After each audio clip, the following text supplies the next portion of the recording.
amaso yarabibonye ibyo yakoreye muri twe, imitima irabihamya ko urima nigira neza. Amaso yarabibonye ibyo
Amen. Shimwe kuri uyu mugoroba biduhaye. Mungu asifiwe kwa jioni ambayo ametupa. Tukaba duteranye kubw'izina rya Yesu. Na tumekusanyika kwa ajili ya jina la Yesu. Nta kindi kiduhujije hano twese. Hatujakusanyika kwa kitu kingine. No kubw'izina rya Yesu. Ni kwa ajili ya jina la Yesu. Mana yo mwijuru abikoze ihimbazwe. Mungu wa mbinguni amefanya, apewe sifa. Turashimira Imana kubateranye bose. Tunashukuru Mungu kwa wale wamekusanyika leo. Imana ibahe. Mungu awabariki. Ongeye kandi gushima Imana ya tuhaye umwanya wo kuvuga ijambo ry'Imana. Tunamshukuru Mungu tena kwa kutupa nafasi ya kunena neno la Mungu. Imana ihabwe icyubahiro. Mungu apewe sifa. Nkunda kubivuga cyane. Huwa napendelea kusema sana. Twebwe ntacyo twabona gihaza imitima cyangwa se gihaza ubugingo. Sisi hatuna kile ambacho kinaweza shibisha nafsi. Nta jambo mfite likomoka mu bwenge bwanjye no mu buhanga bwanjye. Sina neno ambalo litokalo kwa hekima yangu ama kwa ujuzi wangu cyogira icyo rifasha ubugingo bw'umutima, linaweza kusaidia uhai wa usibye gusa isipokuwa tu Yesu wenyine peke yake ufite guhaza imitima, ambaye ana uwezo wa kushibisha mioyo. Abigishwa baramuhakanye baramubwira ngo data ntabyo kurya dufite, sezera abantu twebwe ntabyo kurya dufite byohaza aba. Si walimwambia wakamwambia waage watu hatuna chakula cha kuwashibisha. Kubera ko Yesu ari wari ufite igisubizo cy'iyo mitima, kwa sababu Yesu ndiye alikuwa na jibu ya mioyo hiyo. Ufite guhaza iyo mitima, yeye ndiye alikuwa na uwezo wa kushibisha mioyo hiyo. Akazi kanyu sako kubahaza, akamwambia kazi zenu si kuwashibisha, kazi kanyu nako kubica, bali kazi zenu ni kuwaketisha. Bicaza aba bantu bose, ketisha watu wote. Barabicaza wakawaketisha. Yesu ashimira imigati 5. Yesu akashukuru mikate 5 na mafi 2 na samaki 5, aheza abigishwa 2 akawapa wanafunzi. Abigishwa ngo bamare kurya, wanafunzi walipomaliza kukula aheza n'abantu wakawapa watu. nanjye ndacho mfite cubaha nami sina cha kuwashibisha. Yesu agize icyampa Sipokuwa Yesu kunipa kitu nkakibahana nami niwape. tuzamura Imana icyubahiro. Tumpe Bwana utukufu. Haleluya, Haleluya. Ndasenga Namuomba Mungu nawe usenge nawe uombe kugira ngo Imana igire icyimpa ili Mungu awe na kile atanipa hazi ubugingo bwa ambacho kitashibisha nafsi yako. Jioni ya leo tutahuko wa usirudi kama vile umekuja. ntutaramira ubusa, Usikeshe bure, ahubwo ugire icyo ufata, bali uwe na kile ambacho ufatisha cy'ubugingo. ukamatishe cha uhai. Zaba ari ishano, Itakuwa ni laana, zaba n'uguhombo rukomeye, itakuwa ni kupoteza usiga ibyari kukugirira akamaro k'ubuzima muri uyu mugoroba, kuacha yale yangekufaidisha kwa maisha haya jioni ya leo, mara ukaza guterana alafu unakuja kukusanyika kugira icyo utaha. usiwe na kile ambacho utatoa. Senga, Omba.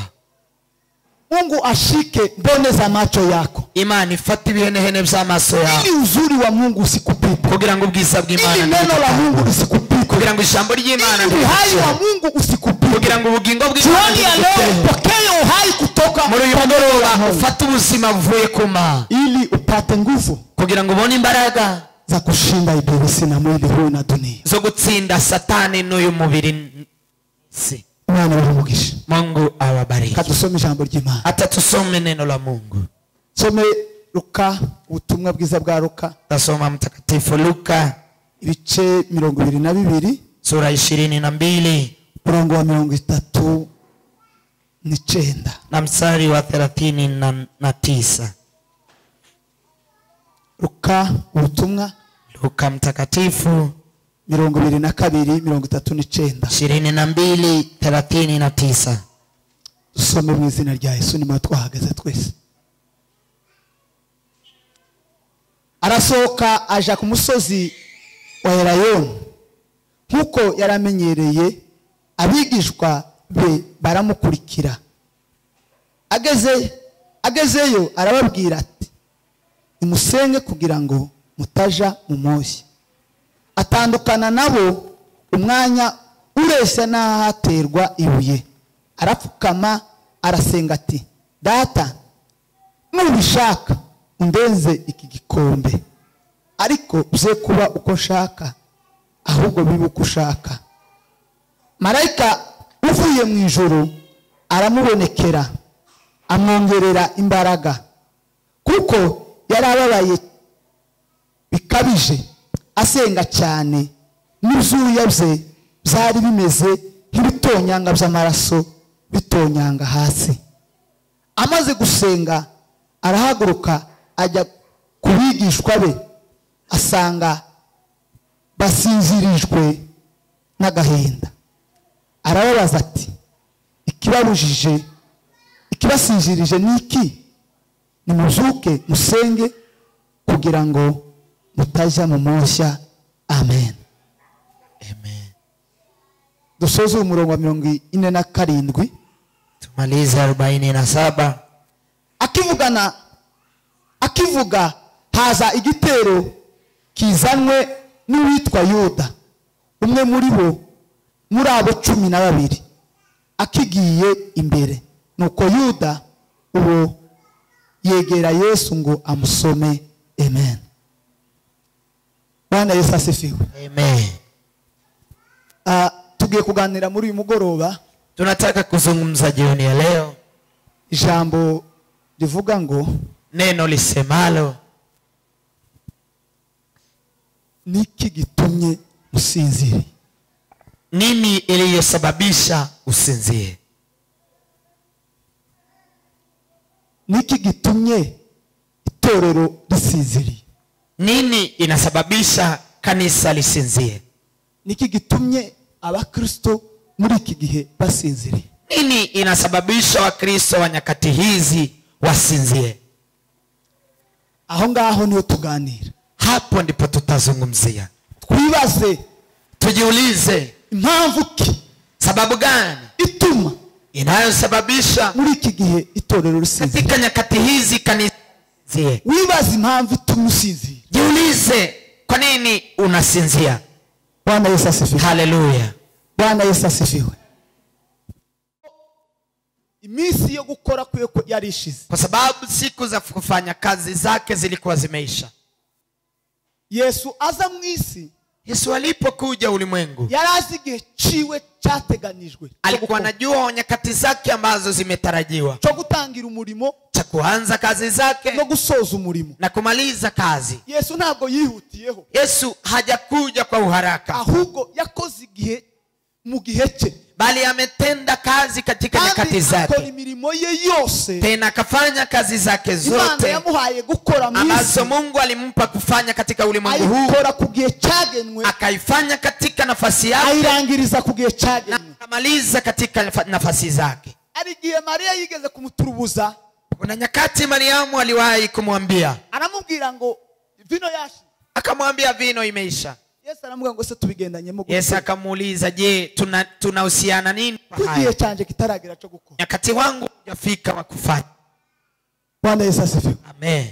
Igihe cyanje ntikiragira cyo gukora, Nyakati zangu za kutenda hazijaanza. none unzanyemo gute? Kwa nini unanileta kwa kazi? Ariko kubera ko Yesu azatabara, Lakini kwa sababu Yesu huwa anasaidia, abona ko ari ngombwa gukora, akaona ni lazima afanye, akora icyo gitangaza. akafanya muujiza huo.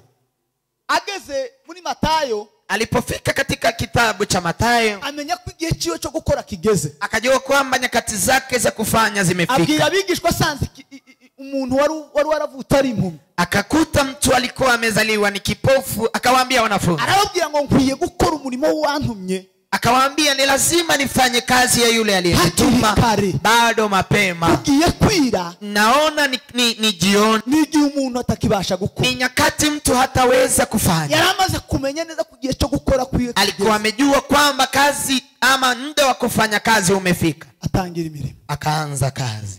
Bwana Yesu asifiwe. Amen. Rero muri iki gice twasomye, Kwa hiyo katika mstari huyu cyari igihe tunasoma cyiwe cyo gusoza imirimo ye. ilikuwa ni nyakati za kumaliza zake. Abwira abigishwa biwe, Akawaambia wanafunzi wake, ngo nimugende muntegurire Pasaka, akamwambia nendeni mkaniandalie mugende Pasaka, muje gutegura aho turi busangirire namwe Pasaka. nendeni mkaiandae mahali tutachangia Pasaka. Iri jambo rimazemo iminsi kuva kuri Pasaka, Neno hili limekaa ndani mwangu tangu kwa Pasaka. nakomeje kubyibazaho cyane, Niliendelea kujiuliza sana, nkavuga ngo najiuliza, ese abakristo muri iki gihe turi mu gutegurira Yesu, Kristo nyakati hizi tunamwandalia Yesu, imitima yacu mioyo yetu irimo kwitegurira Pasaka, inajiandalia Pasaka, irimo gutegura kugaruka kwa Yesu Kristo. naandaa kurudi kwa Yesu Kristo. Kweli Ubugingo bwacu uhai wetu buriteguye inajiandaa kuzasangira na Kristo kuchangia pamoja na Kristo ubwami bw'Imana. katika ufalme wa Mungu. Natekereje ngo ariryo mbanza kuvuga, Nilikuwa nimefikiria nianze na hilo. rindi rinzamo rivuga ngo kurya tugahaza mara yacu, Lingine nikaja nikaniambia kula alafu tunashibisha mala yetu, kugira ngo dukomere muri uru rugendo. ili tuimarike katika safari hii. Ariko umwuka anyemeje neza, Lakini Roho amenithibitisha kwamba iyo nshaka kuganira ijambo, iyo nemeza neza umutima wanjye unyemeza ko ijambo nkene rikwiye kuvugwa muri uwo mwanya, moyo wangu ukinikamilishia kwamba neno hilo linataka kuzungumziwa katika muda huo, nkabwira Imana ngo rihuze n'ikindi kintu kimpakikishe koko ariryo ngomba kuvuga. naomba Mungu anikutanisha na kitu kingine ili nihakikishe kwamba ni hilo. Mvuye hano hejuru, Nilipotoka hapa Ninjiye juu, muno. nilipoingia hapa, abaririmbyi bararirimba, waimbaji wakaimba, bihita bihamanya n'umutima neza kuko ariryo jambo ngomba kuvuga. ikaambatana na moyo wangu kwamba ni hilo neno nitazungumza. Niyo ndari kuganira ijambo ry'Imana nk'uko nguko, Kama zungumza neno la Mungu nari kama hilo, guhagarikira akaba ariryo mpagarikira. ningesimamia ibada nisimamie kwa neno hilo. Noneho bararirimba ngo Alafu wakaimba wakasema bitarahishuriwe, Peter amefunuliwa. aravuga ngo uyashike macho yangu, Akasema ufuate ibimeso yanjye yasiwe na usingizi, kugira ngo ntasinzire. uzuie mbone ya macho yangu, Ufate ingohe z'amaso yanjye yasilale usingizi, kugira ngo ntibisinzire mu ili bitotsi, uwema wako na uzuri wako kugira ngo ubwiza bwawe n'imbabazi zawe ntibinceho. bibe umuhuri Ikawa muhuri wo kuganira ijambo ngo wakuzungumzia neno eti iki gitumye musinzira, ni nini inasababisha msinzire, niki gitumye itorero muri kigera isinzira, ni nini inasababisha kanisa katika nyakati hizi lisinzie. muri iki gice rero Katika sura hii Yesu abwira abigishwa ngo nibaje kumutegurira. Yesu akawaambia wanafunzi, nendeni mkaniandalie. Baragenda, Petero aramubwira, atora Petero na Yohana.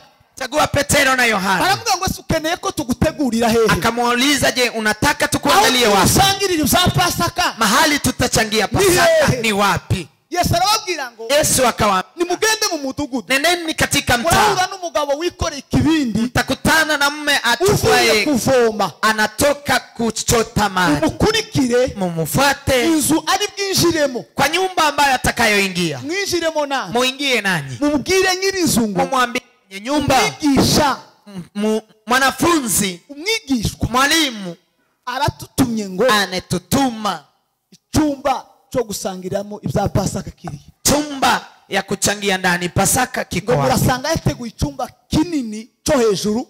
Wakakuta ameandaa chumba ya juu kubwa. Nimumara mukijemo, Alafu muingie katika chumba hicho, tutegurire ibya Pasaka. muandae Pasaka. Baragenda ngo basanga uko yababwiye ariko bimeze. Wakaenda, walipofika wakakuta ni kama vile amewaambia. Noneho igihe ngo cyo gusangira kigeze, Wakati wa kuchangia ilipofika, Yesu araza. Yesu akaja Arababwira ngo akawaambia, ibi ngibi haya nabitegereje kenshi, nimeyatarajia tangu awali, nabyifuje kenshi, nilimetamani tangu awali, narifite ubwuzu nilikuwa na bwo sauku gusangira namwe wa ibya Pasaka, kuchangia nanyi mambo ya Pasaka, kuko ngo ndababwira ukuri, kwa sababu nawaambia ukweli, ntazongera gusangira namwe sitachangia nanyi tena bya Pasaka, ya Pasaka ntazongera huku gusangira chini, namwe umutsima, sitachangia nanyi mkate tena, ngo kugeza igihe mpaka siku ngo Imana Data Mungu Baba yagenye alipoandaa tuzasangira mu bwami. tutachangia katika ufalme. Bibiri ijambo ry'Imana yavuze Biblia, neno la Mungu limesema, ngo sizongera gusangira namwe, sitachangia nanyi tena ngo kugeza mpaka igihe siku ama nyakati Data Baba yateguye aliandaa tuzasangirira mu bwami bwo mu ijuru. tutachangia katika ufalme wa mbinguni. Arababwira ngo Akawaambia, nari mbitegerereje nyamatsiko, nilikuwa natarajia na shauku, nari mbitegeranyije ibyishimo, nilikuwa natarajia na furaha nyingi tuzasangira namwe ibya Pasaka. kuchangia nanyi mambo ya Pasaka. None Kwa hiyo afata ngo umutima akachukua mkate arawushimira, akaushukuru, arababwira ngo nguyu umubiri wanje akawaambia, ndi hii mwili wangu utambwe ku bwanyu, ambao umesulubiwa kwa ajili yenu. agenda n'igikombe Akachukua na kikombe aragishimira, akakishukuru, arababwira ngo ngiki n'igikombe, akasema, iki kikombe mnywe, ngo aya ni amaraso yanjye hii ni damu yangu ameneka ku bwanyu. amemwagika kwa ajili yenu. Biri ni isezerano rishya Hii ni agano jipya ngiranye inama. nafanya pamoja na. Bwana Yesu asifiwe. Amen. Bwana Yesu asifiwe. Amen. Arangije Alipomaliza muri uwo mwanya ari kubabwiriza, katika muda huo alipowahubiria, abigishwa ngo bagira kerere mu mutima, wanafunzi wakawa na kelele katika mioyo yao, ngo bibaza nguri bube mukuru muri bo, wakajiuliza, ni mkubwa ndani katikati yetu? biburanya mu mitima yao, Wakajioji katika mioyo yao, batangira kubaza ngo ese ninde uri be mukuru, wakaanza kuuliza, nani atakuwa mkubwa? bagiye Ameenda, ninde asigira ubukuru. ni nani ataachia ukubwa? Yesu ashatse kuhosha iyo mitima, Yesu alipotaka kutuliza mioyo hiyo, ngo afata amazi, akachukua maji, ngo akenyera umwitero wiwe, akafunga nguo yake, atangira kuboza ibirenge. akaanza kuwaosha miguu. Uwo muhango Desturi hiyo wari uw'Abanyisiraheli, ilikuwa ni desturi ya wana wa Israeli, wakorwaga ilikuwa inafanyika n'umukozi uciriritse, na mtumishi ambayo ako chini sana. niwe wafataga ibirenge bya ba sebuja. Yule ndiye alikuwa anachukua miguu ya bwana wake. Iyo sebuja yatahukaga, Bwana akitoka katika kazi, yageraga mu rugo, umuja wiwe kutoka kazi, mjakazi wake afata ibirenge anachukua miguu akabyoza. anaosha. Yesu abonye imitima yabo ukuntu iri hejuru, Yesu alipoona mioyo yao iko juu, ashaka kubigishiriza mu ijambo, akataka kuwafunza katika neno, arababwira ngo akawaambia, harageze ko imefika komboza niwaoshe, komboza. niwaoshe.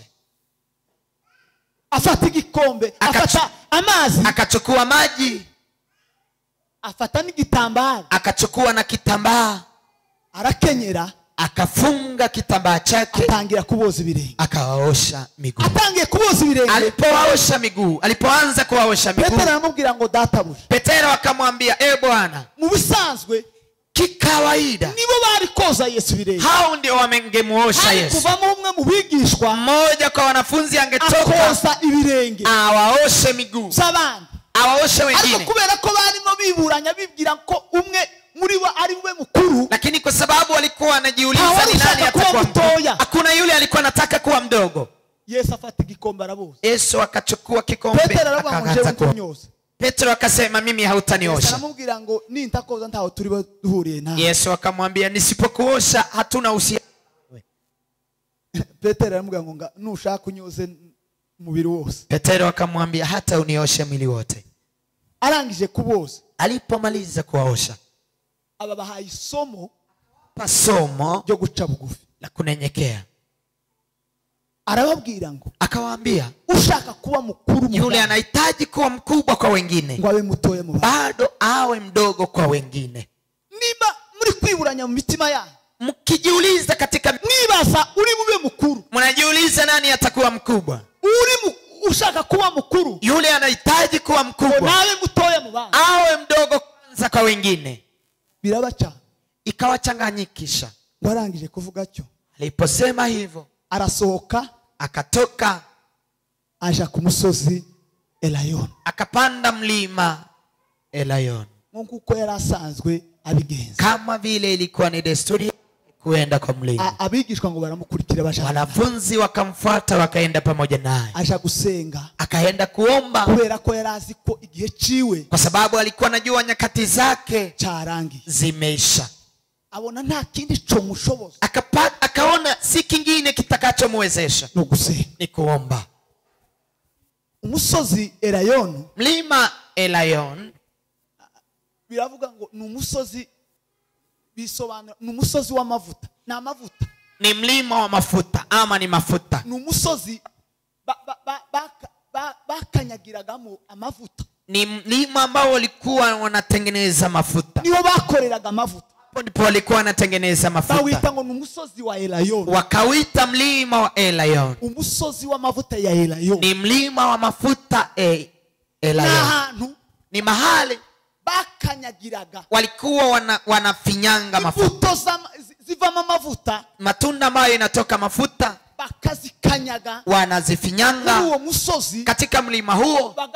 bagatandukanya amazi n'amavuta, Wanatenganisha mafuta pamoja na maji. hakavamo amavuta meza Kunatoka mafuta mazuri ahumura neza. ambayo ana manukato. Ayo Mafuta hayo bayakoreshaga walikuwa wanayafanyisha kazi, wo gusiga abatambyi kazi za kupaka makuhani no gusiga abana. na kupaka wafalme. Wari ufite ayo mavuta Yule alikuwa na mafuta hayo, yabaga afite amadevise akomeye cyane, alikuwa na vitu vikubwa yari sana. amavuta y'agaciro kenshi. Ilikuwa ni mafuta ya thamani sana.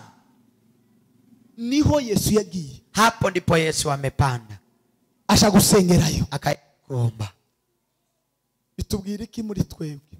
Inatuambia nini Bivuze katika, iki? nasema nini katika? Kubera iki Yesu atagiye ku wundi musozi? Kwa nini Yesu hajapanda mlima Kubera iki mwingine? Yesu atagiye ku musozi Gerizimu? Kwa nini Yesu Kubera iki hajaenda Yesu mlima? atagiye ku musozi Herimoni, Enda mlimani ya akaja Hermon, ku musozi wa Elayono? akaenda katika mlima Elayon. Biratubwira ngo Inatuambia ni umusozi ni mlima wo gufugutirwamo, wa ni kutengenezewa, umusozi ni mlima wo kugeregerezwamo, wa kujaribiwa ni ndani, umusozi ni mlima wo kugirirwamo ibibazo, wa kupata shida ni ndani, umusozi ni mlima urimo amakuba menshi. humo ndani ziki nyingi. Uwo musozi Mlima huo umukristo wese kila Mkristo agomba kugera. lazima afikie mlima huo. Bwana Yesu asifiwe. Amen. Yesu arushaho, Yesu akaingia mlimani ashana huo, n'abigishwa, akaenda pamoja na wanafunzi. agezeyo Alipofika arasenga, abigishwa be wanafunzi barasinzira. wakasinzia. Hari abantu babiri. Kulikuwa watu wawili. Ukuvuga ngo umuntu wari kuri uwo musozi. Ni kusema kulikuwa ni mtu alikuwa katika mmoja ameomba, undi arasinzira. mwingine akasinzia. Bwana Yesu asifiwe. Amen. Niki gitumye abantu bari gusinzira muri iki gihe? Ni nini inasababisha watu Kubera iki kusinzia? torero rusinzira? Kwa nini kanisa Kubera limesinzia? ubugingo bw'abantu businzira? Kwa nini maisha ya wanadamu Bwana yamesinzia? asifiwe sana. Haleluya. Yesu agezeyo Yesu alipofika arasenga, akaomba, abwira abigishwa akawaambia wanafunzi, ngo nimusenge ombeni mutaja mu moto. msiingie katika majaribuni. Musenge Ombeni utagwa mu bishuko. msiingie katika majaribuni. Ko Biblia ijambo ry'Imana rivuga. Hivyo Biblia neno la Mungu linasema, Musenge ombeni utagwa mu bishuko. msiingie katika majaribu. Hano hanze Hapa nje hari ibishuko byinshi. kuna majaribu mengi. Icyoba kiza gusa ni kimwe. Kinachowasaidia Ni kimwe. ni moja tu, Icyoba kiza ni kimwe. kitakachowaponya ni kimoja, Icyoba kiza gushukwa. kitakachowaponya Icyoba majaribu, kiza muri ibi bigeragezo muri. kitakachowaponya katika majaribu haya. Yesu yarazi icyo bisobanura yerayo. Yesu alikuwa anajua Yarazi kinachofananisha, ibigeragezo arimo. alikuwa anajua majaribu ya Yarazi ko ndani, ageze mu bigeragezo bikomeye. alikuwa amefika katika majaribu kabisa, Amenya ko nta kindi cyomukiza. akajua si Nta kingine bundi butabazi kitakachoponyesha, bwomutabara. si atasaidiwa na kitu Usije kingine kusenga. isipokuwa kuomba tu. Yesu we ngo abimenye Yesu alipojua hivyo arasenga. akaomba. Abigishwa kubera ko nta makuru bari ba. Wanafunzi kwa sababu hawakukuwa na habari, Barasinzira. hao wakajisinzilia. Bwana Yesu asifiwe sana. Amen. Bwana Yesu asifiwe sana. Amen.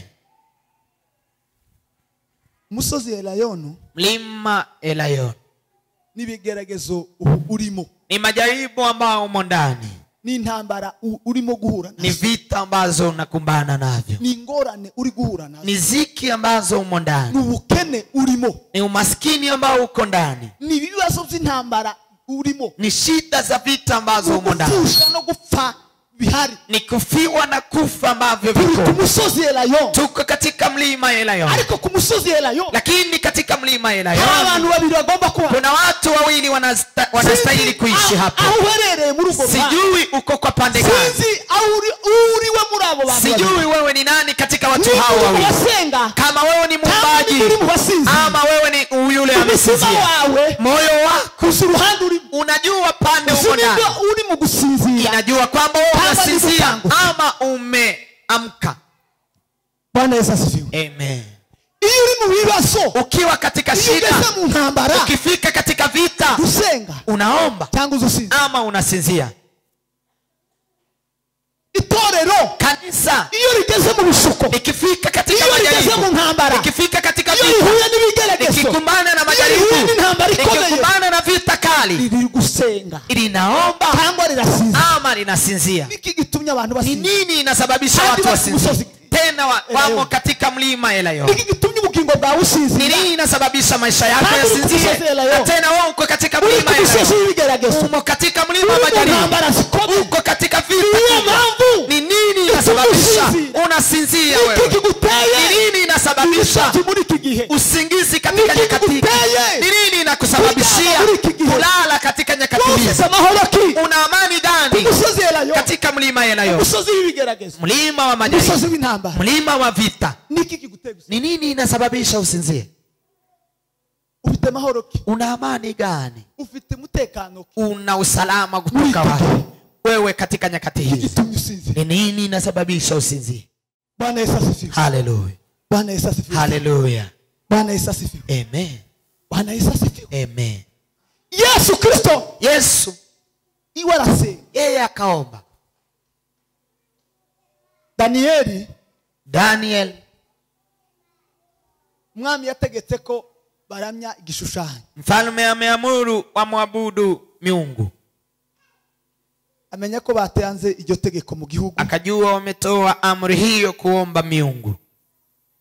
Danieli aravuga ngo sinapfukamira kigirwamana. Danieli akasema mimi siwezi abudu miungu. Kandi abari batanze iryo tegeko, Tena wale walikuwa wametoa amri hiyo bari barashatse impamvu kuri Danieli, walikuwa wametafuta sababu inaweza kumshika Danieli, wakakosa. baramuvuga ngo nta handi twokura impamvu. Wakasema hakuna mahali tutatoa sababu, Izi cyo dukora dukora tukifanya kitu gikora ku Mana ya Daniyeli, kimguze Mungu wa Danieli, aho niho twabona Daniyeli. hapo ndipo tutamshika Danieli. Atara Isipokuwa hapo nta makosa, hakuna kosa la twabona Danieli. ruswa kuri Daniyeli, Hatuwezi ona rushwa, twabona Daniyeli agirira nabi umuntu, hatuwezi kumuona Danieli akimtendea mabaya, hatutamuona Danieli akimuua mtu, hatutamuona Danieli akitenda mtu mabaya, kumubonera ku Mana, isipokuwa tu kumshika kwa Mungu wake.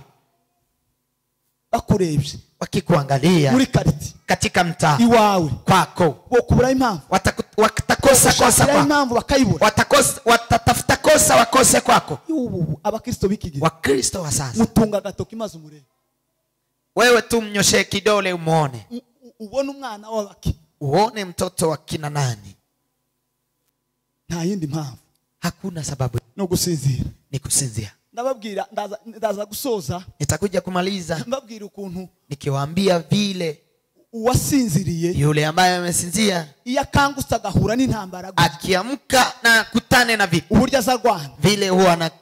n'uwasenze Na yule ambaye ameomba iyo ahuye n'intambara akikumbana na vita hivi ukuntu azarwana, vile huwa anapiga. atandukanye n'isi n'ijuru. Wanatofautisha Danieli yeye abimenye, amenye neza ko alipojua kwamba ashatse impamvu, wanamtafuta amenya sababu, ko ageze ku musozi Elayo, akajua amefika amenya ko mlima ageze mu Elayo, bigeragezo, akajua amefika katika majaribu, amenya ko nta kindi akajua utabazi. sitasaidiwa na kitu kingine. Aja mu masengesho, Akaingia katika maombi. yahoraga asenga rimwe, Alikuwa anaomba mara moja, yongeza izindi ncuro zibiri, akaongeza mara ku pili. munsi akazasenga gatatu, Kwa siku alikuwa anaomba mara kubera tatu, ko yari yamenye neza ko kwa sababu alikuwa amejua ahuye kwamba n'urugamba rukomeye, amekumbana na vita nta kindi kali, cyorutsinda, hakuna kingine kitashinda gusenga. isipokuwa kuomba. atangira gusenga, Akaanza atangira kuomba, gusenga, akaanza kuomba, arasenga, akaomba, arasenga. akaomba. Wewe nikigiza gituma uhura n'ibigeragezo, ni nini inasababisha ukutane na shida ibitotsi byo kurya, alafu unapata usingizi wa kulala, unasinzia, ukaguga neza, unatulia, ukaguma gusa kuganya, unaendelea tu kulia, kandi kuganya tena kulia tagisubizo kuguha, hakuna jibu. Biblia avuga ngo se kwiganyira kwa, Biblia inasema kulia kwenu niki kuba, ni nini itawasaidia?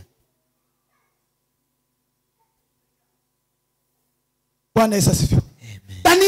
Daniel arasenga, akaomba, baza kumenya neza ko akadundua kwamba yongereye incuro zo gusenga, ameongeza kuomba. baravuga ngo, wakasema kwamba mufate mu ntare, mshike tupe katika tundo la simba. Baramufata, wakamchukua, bamuta mu ntare, wakamrusha katika tundo la simba. kubera imbaraga z'amasengesho, kwa sababu ya nguvu za maombi, kubera gusenga, kwa sababu ya kuomba, kubera ko atasinzira mu kwa gihe sababu cy'ibibazo, hajasinzia katika nyakati za shida, katika nyakati za vita hajasinzia.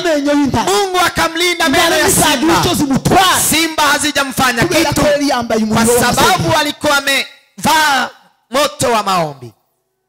Bwana sifiwe sana. Amen. Bwana sifiwe sana. Amen. Bwana sifiwe sana. Amen. Kristo ari mu rugendo rwo kuja Siyoni, alipoingia katika msafara wa kuingia Siyoni, yahuye n'abagabo batatu, alikutana na wazee watatu, asanga basinziriye ku nzira, akakuta wamesinzia katika njia. kandi ngo arebe neza, tena alipoangalia vizuri, asanga baboshwa maguru, akakuta wamefungwa miguu. arababwira ngo, akawaambia, yahuye n'abagabo batatu, alikutana na wazee watatu, umwe yitwaga Muswa, mmoja alikuwa anaitwa mjinga, undi Ruhangara, mwingine mpambanaji, undi yitwaga Bute, mwingine alikuwa ni Bute, mzaifu. abagabo nibo twujuje mu ikanisa. Hao wazee ndio tumejaza katika kanisa muri kinogi, katika nyakati hizi. bari mu itorero, wameingia katika kanisa, bari mu itorero, wamelala katika kanisa. Mukristo arababwira ngo, Mkristo akawaambia, bagabo bene data, wazee ndugu zangu, bagenzi dufatikanye urugendo, safari ambayo tulikwenda pamoja, musinzirira ku nzira, nini inasababisha tusinzie?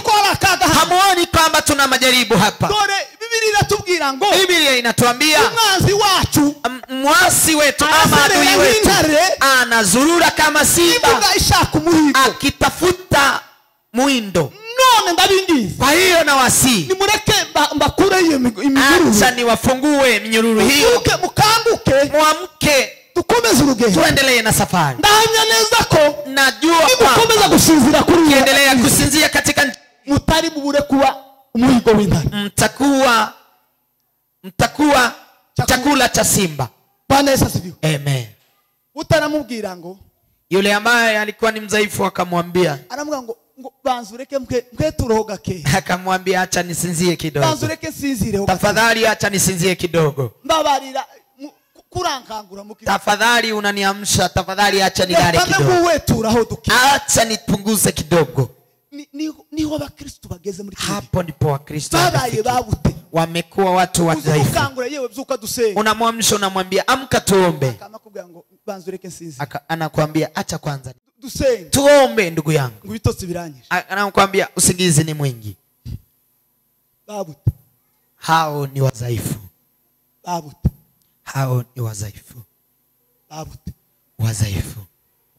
Akavuga ngo, anasema izosengesho nitaomba kesho, acha nilale, ndaza gusenga mu rukerere, nitakuja kuomba alfajiri. Gusenga utarasinzira, unashindwa kuomba na hujalala, utamka katika usingizi wa saa 9 uombe. Wabaye bute, wewe ni mdhaifu. Ruhangara yule ambaye alikuwa ni mpiganaji aramubwira, akamwambia ikibindi kigira aho kizagiterekwa mu ndiba yacu, ikibuyu ina mahali ya kuwekelewa. Kusinzia kwangu ndacho bikubwi, haikuhusu wewe. Genda ukomeze urugendo, endelea na safari yako. Naho mugenzi we aramubwira ngo jewe ntakaga mbonya.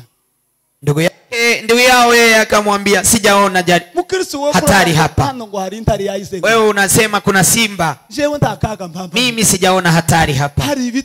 Kuna usingizi mnono, ni katika mattress, nimekula, nimeshiba, sina shida lolote, sina mgonjwa hapa wa kuombea. Hiyo ndio jibu la Wakristo. Unamwambia Mkristo tuombe, tuende katika maombi, anakuambia kwani kuna mwenda wazimu tunaombea. Ni nani akuambia kwamba wanaombea wende wazimu? Mwenda wazimu mkubwa ni uhai wako. Ukichukua uhai wako, hapo umeshika mwenda wazimu. Umutima wawe n'umusazi, kila moyo wako ni mwenda wazimu.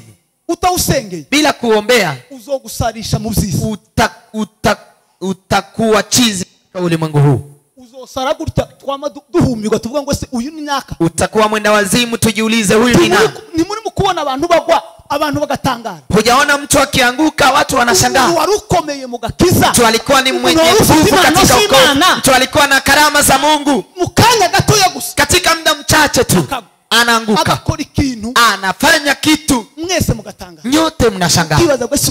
Unajiuliza huyu ni fulani, ni fulani, hakuna kitu kingine. Yabaye bute, amekuwa mdhaifu, amekuwa mpiganaji ambaye amelala, hajaona hata, amesinzia tu.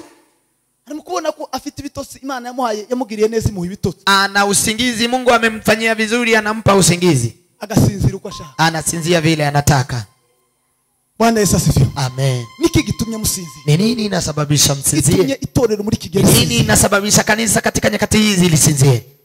Bwana Yesu asifiwe. Amen. Uzahuri, unajua mahali huko, uzimusozo uhagazeho, unajua mlima ambao umesimamia, uzi intambara uri kurwana, unajua vita ambavyo unapigana. Kanguka, amka, kanguka, amka. Yesu ageze ku musozi Siyo, alipofika katika mlima Elayo, arasenga, akaomba, ngwageraho, alipofika abwira Imana, akamwambia Mungu, Data, akamwambia Baba, nimba bishoboka, ikiwa vema, nimba zokunda, ikiwa vema, kikombe hichi kinipite. Biblia jambo ry'Imana riravuga ngo, Biblia neno la Mungu linasema, kikombe ngo cigize kure nanje, kikombe hichi ukisukume mbali na, kiraremereye, ni ngumu, kiragoye, ni ngumu kikombe hichi, ndakinaniwe Mana, nimeshindwa ewe Mungu, nimba zokunda, ikiwezekana kigizeyo, rudisha nyuma. Ariko ngo ndibiko shaka, lakini siwe kama vile napenda mimi, bali iwe mapenzi yako. aho ngaho mahali hapo Yesu aravuga ngo umutima urakuze. Yesu akasema moyo inahitaji ariko umubiri urananiwe, lakini mwili imeshindwa. Yesu yari yambaye umubiri wake. Yesu alikuwa amevaa mwili wetu. Uko tuza tunanirwa tuvuye mu kazi, vile huwa tunachoka tukitoka kazi, vile hivyo Yesu alikuwa anachoka akitoka kazi. Alikuwa ameshinda akihubiri, analala katika maombi. Tunashinda tukifanya kazi, inawa sababu ya kutokuja kuomba. Tunashinda tukipambana na watoto, inakuwa shida ya kutokuja kuomba. Tunashinda tukipika na kuosha, lakini tukashinda kuja katika maombi. Lakini Yesu Kristo, kwa sababu alikuwa anajua mlima amesimamia, yaramazimisi arari joro, alikuwa amelala usiku. basanga ibya Pasaka, walichangia mambo ya Pasaka, hajasinzia usiku huo. Azuka mu rukerera, akamka alfajiri, akagusenga ku musozi Elayono, akaingia katika mlima Elayono.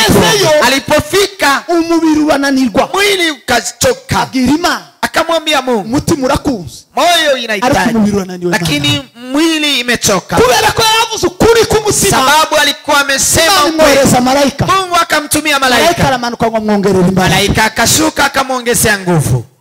Ariko wewe, lakini wewe, aho kubwira Imana ko unaniwe, kwa kutokumwambia Mungu kwamba umeshindwa, uzukomeza guhagarara ugatsimbarara ku ntegekeza, unaendelea kusimamia kwa udhaifu wako. Kubwira ngo yewe ufite uri mu ntegeke, wakikuambia wewe uko katika udhaifu, ngo susupimiye, unasema je, umepimia wapi? Kipimo cy'integeke, wewe una kipimo cha udhaifu. Umuntu ni wewe wisi, mtu ndiye anajijua. Barakubesha, wamekudanganya. Abantu baza abandi ba, watu wanajua watu wengine. Bwana Yesu asifiwe. Amen. Arangije, alipomaliza abwira Imana ngo Mana ndananiwe, akamwambia wewe Mungu nimechoka. Malaika aramanuka mwongerera imbaraga, malaika akashuka akamwongezea. Arasenga cyane, akaomba zaidi, arasenga cyane, akaomba zaidi, arasenga, akaomba kugeza ubwo mpaka izuyi jasho zahindutse amaraso, ikabadilika kuwa damu.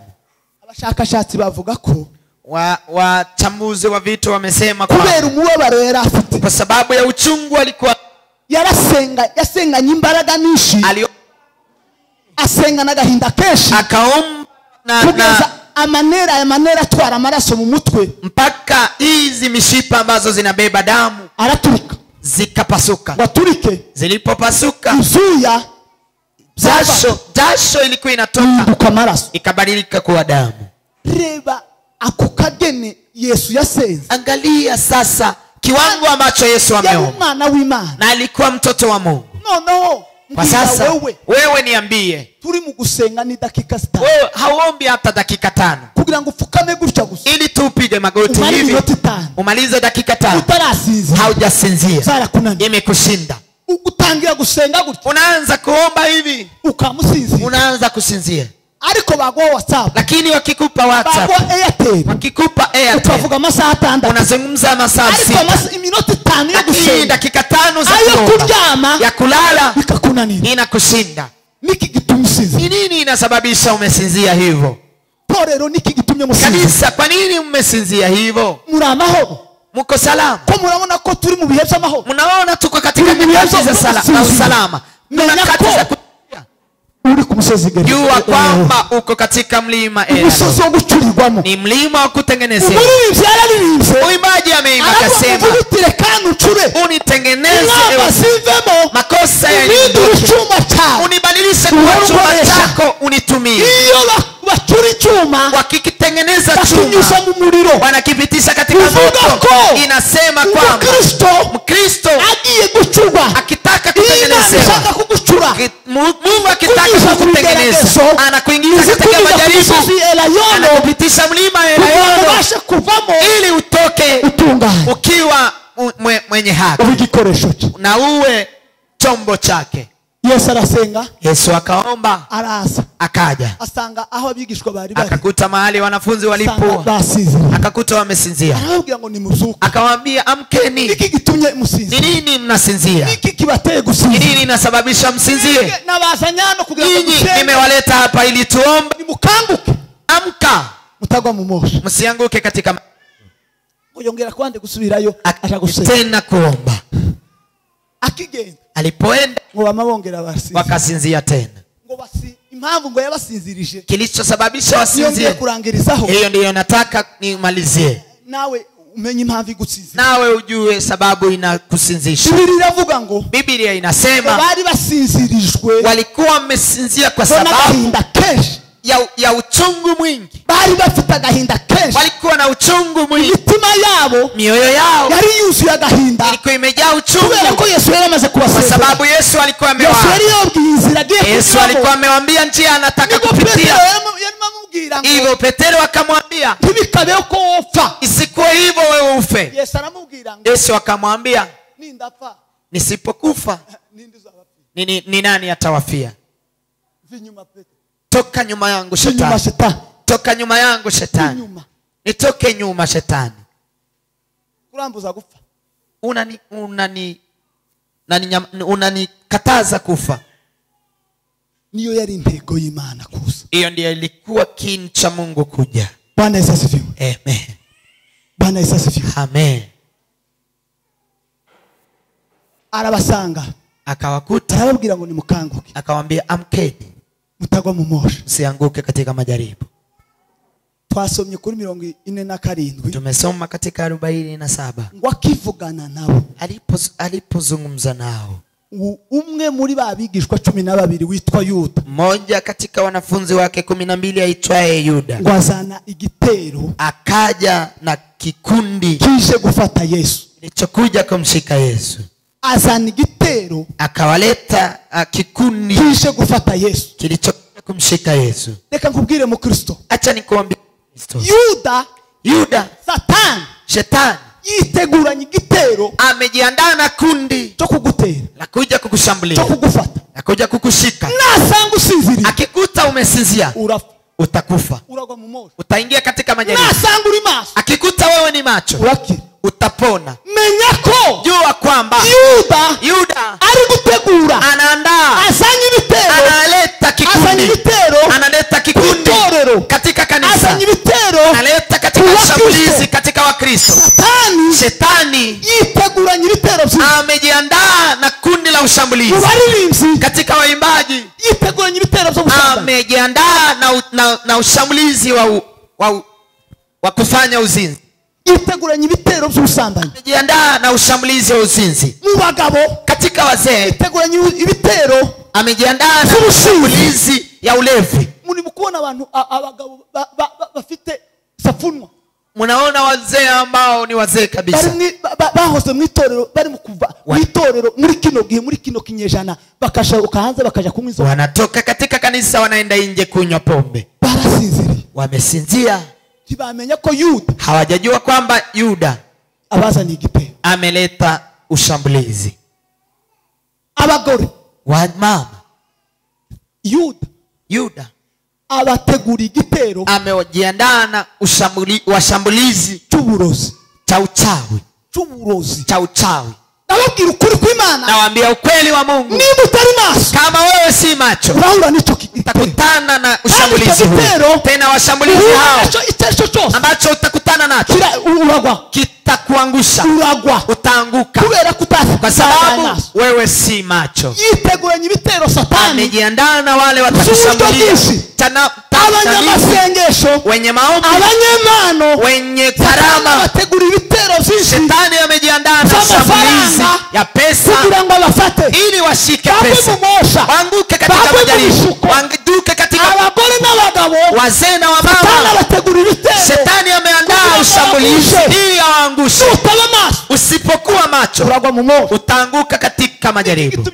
Ni nini inasababisha kanisa limesinzia? Muziko. Mnajua kwamba Shetani amejiandaa na washambulizi. Wakivugana na bigisho. Alipozungumza na wanafunzi tu. Yuda kafika. Azanye igitero. Alipokuja na ushambulizi. Yuda ni Satani. Yuda ni Shetani. Shetani ariteguye. Amejiandaa kubuzima bwawe. Kuja katika maisha yako. Kubuzima bw'itore. Katika maisha ya kanisa. itorero nitaba maso, kanisa lisipokuwa macho, Yuda araritera. Yuda atalishambulia. Yarizana ibitero bitatu. Amekuja na ushambulizi kali. Bwana Yesu asifiwe. Haleluya. Yesu Kristo Kubera ko yari maso, kwa sababu alikuwa macho. Yuda ngo ahagere, Yuda alipofika, yamamubwira ngo Yuda, akamwambia ewe Yuda, uragambanisha umwana w'umuntu kumusoma. Wewe unamshambulia mwanadamu na kumbusu. Kora ibyo wari ushaka gukora. Fanya kile unataka kufanya. Ninde ushaka? Ni nani unamtafuta? Bwana Yesu asifiwe. Amen. Bwana Yesu asifiwe. Amen. Yuda ahagaze, aliposimama alikumwe n'abasirikare benshi, wana kundi nyingi.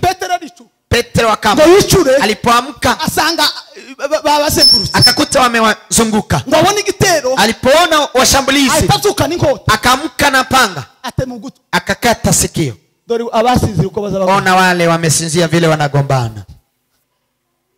Bazabagwana kinyamubiri.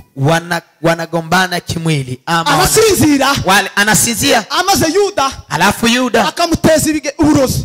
Anamshambulia na uchawi. Akamuroga. Anamroga. Yichura gutya. Akiamka hivi.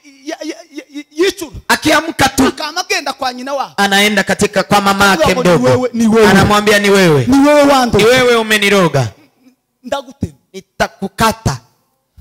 Iyo mubwiye kuri umutemye ugutwe. Iyo mubwiye, ukimwambia umutemye ugutwe, hapo umemkata lisikio. Kandi uwo mugaragu tumishi huyo, iwe yari yatumwe, yeye alikuwa ametumwa, hajajua kile ambacho kinaendelea. Yuda ndiye alikuwa amemuuza Yesu. Makuhani hao ndio walikuwa wamewatuma wamshike Yesu. Tena walikuwa wamekaa siku nyingi wakitegemea vile watamshika Yesu. Mesoma Biblia, neno la Mungu. Yuda alipowafikishia swali ambayo amefikiria, wakafurahia, wakamwambia tutakupa pesa. Yuda akandaa umwanya vile kabisa kamilifu, atakuja atakuja kukutana na Yesu, akamubasingiriza na anawafikishia katika mikono. Amenya neza ko Yesu ari Elayon, akajua Yesu ako katika mlima alfajiri. Yuda arazi ko Yesu atagomba kubura Elayon. Yuda alikuwa anajua Yesu ako katika mlima. Kila alfajiri Yesu alikuwa anaamka, alikuwa analala huko Elayon. Akamsha maskari asubuhi, akajua kwamba mahali tutakuta ametawanyika katika mlima. Kuna mahali shetani anakushambulia, katika jaribu, ni katika nyakati, uko katika vita, ukiwa katika vita, shetani anapata nafasi ya kukushambulia ili akushike. Akikuta wewe si macho, anakuangusha katika majaribu. Akikuta wewe uko chonjo, unamwambia fanya kile umekuja kufanya. Bwana Yesu asifiwe. Amen. Iyo dukangutse amka, ikintu biza bidufasha, kitu ambacho kihuwa kinatusaidia kuamka, bitubuza kuba mu bigeragezo, haituzuii kuwa katika majaribu, bidufasha guhagarara, bali inatustamilisha katika majaribu. Hatutaanguka. Ndabavuze ngo, nesema hivi, gukanguka, kuwa macho kwetu tubuze itorero haitasababisha kanisa kutokumbana na vita, kutokumbana na vita, kuhura n'indwara, kutokutana na magonjwa, ukene, kutokutana na umaskini. tubuze Wakristo, haitazuia Wakristo kukena, kuwa maskini. tubuze Wakristo, haitasababisha kuzuia Wakristo kugonjwa. tubuze Wakristo, haitazuia Wakristo kuhura n'intambara zitandukanye, kutokumbana na vita. ahubwo gusenga, kufasha Wakristo, inasaidia Wakristo kuhagarara mu kigeragezo, kustahimili katika jaribu, na wanatoka wakiwa salama. Yesu Kristo agiye kuja mu ijuru, alipotaka kwenda abigishwa bamaze gukamilika, Wakristo wanafunzi walipokamilika, akamwambia nyinyi mwabanye naye, umeishi pamoja naye, mwihangana na naye, ukavumilia pamoja naye, mahali nimejaribiwa. Kwa hiyo haleluya, haleluya, nimewawekea taji katika ufalme wa Baba. ibigeragezo, wale ambao wamevumilia majaribu, wamejaribia vita, bagakanguka mu ntambara, wanaamka katika vita, maso mu ntambara, wakadamu ikamba ry'ubugingo, wamewekewa taji ya uhai, bazasangira na data, watachangia na Baba Imana yateguye kwa meza ambayo Mungu ameandaa. Nibo bazasangira na Kristo, hao ndio watachangia na Kristo, kandi umutima tena mkate. Nibo bazasangira na Kristo, hao ndio watachangia na Kristo, yateguwe mu ijuru, vino ambayo imeandaliwa mbinguni. Bazasangira na Kristo, hakuna wengine watachangia na Kristo, ni wale wamekuwa macho bakarinda kwizera na wakalinda imani yao. Wakristo wa ndugu, niki gitumye musinzi, ni nini inasababisha msinzi? kandi muri kumusozi tena mko katika mlima Ela, mu ntambara, mko katika vita. yo barandika, yo wakandika, aravuga ngo umuntu wavuye n'umugore, akaandika mtu amezaliwa na mama, anaishi siku chache ambacho zimejaa vikali, tena ni kama ameshika vita, ameshika nafasi katika vita. Tuko katika vita, msisinzie. Zazi, amka. Abategereje Uwiteka, wale ambao wanategemea Mungu, watarejeshewa nguvu mpya, hawatakata tamaa, bali watatembea, hawatachoka, watakimbia, hawatachoka kabisa, watakimbia kama abantu bategereje Imana. Watu ambao wanamtegemea Mungu hawachoshwi na nyakati, hawachoshwi na vita, hawachoshwi na majaribu. Hata Simeoni alikuwa ni mzee, na Ana wa tangu walikuwa macho wakitegemea wokovu wa Israeli. Hawajachoshwa na uzee, hawajachoshwa na miaka, hawajachoshwa na vita, bali wamekuwa macho, wanafunga, wanaomba, wanamwabudu Mungu mpaka siku Mungu amemleta Yesu katika hekalu. Simeoni ngo amufate. Simeoni alipomshika akamwambia aga tumishi wako, sababu nimeona wokovu wa Israeli. Nilikuwa nimetarajia. Unatarajia nini katika maisha yako? Uhai wako unatarajia nini? Kama unamtarajia Mungu, acha kukata tamaa, acha kukata tamaa, rejesha nguvu, omba tena. Mwimbaji akaimba, akasema ongera kandi usenge, ongeza maombi, omba tena. Wakristo wa ndugu, hakuna kingine kitatuponya, hakuna kingine kitatusaidia. Ni nyakati tutaomba, tukiomba hatutaanguka katika majaribu, hatutaanguka katika majaribu.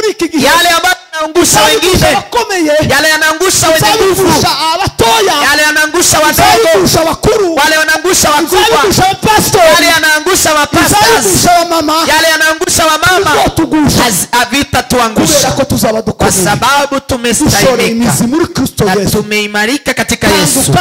Amka, menya kuri kumusozi Ela, jua kwamba uko katika mlima Ela. Neno la Mungu litusaidie. Amen. Amen. Akiri jambo jema. Pokea neno la Mungu.